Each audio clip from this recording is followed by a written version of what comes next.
बोला बोला छठी मैया की चैलेंज म्यूजिक।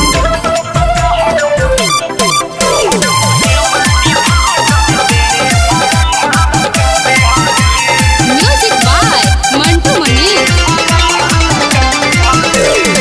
भौजी हो सुनो भइल बा दादासा इनका तो ऐसन दहे नहीं हसा। भौजी हो सुनो भइल बा दादासा इनका तो ऐसन दहे नहीं हसा। हाथे में भइली पराका जरैली हमरे पसीधे उड़ा दी हली। भौजी हो तोहर बहिन बा देखत देह बम भाड़ा का दी हली। भौजी हो तोहर बहिन बा देखत देह बम भाड़ा का दी हली। डीजे मनीष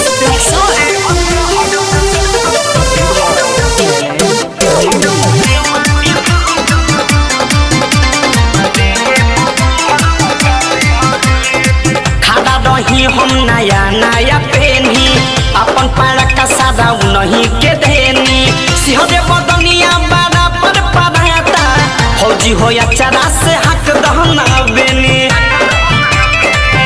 भौजी हो खादा रही हम नया नया पेनी अपन पारा का सादा नहीं के देनी। सिहरे बदनिया बारा पर पराता फौजी हो या चरा से हक दहना बेनी।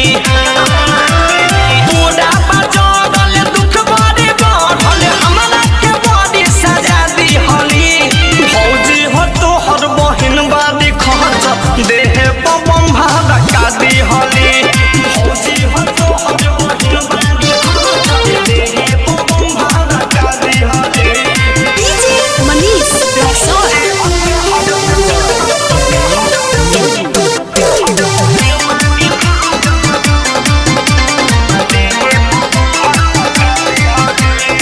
फोटो खींचत रही उनका अगड़िया बम उठे के दिली हमारा पजदिया।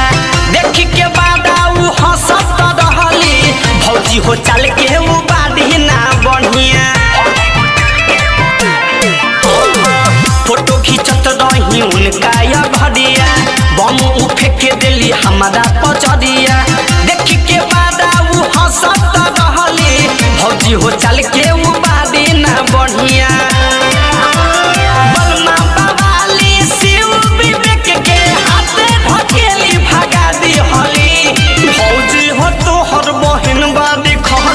देह बम भाड़ा का दी हली।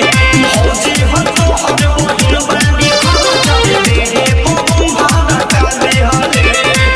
Manish recording studio Raxaul Raghunathpur.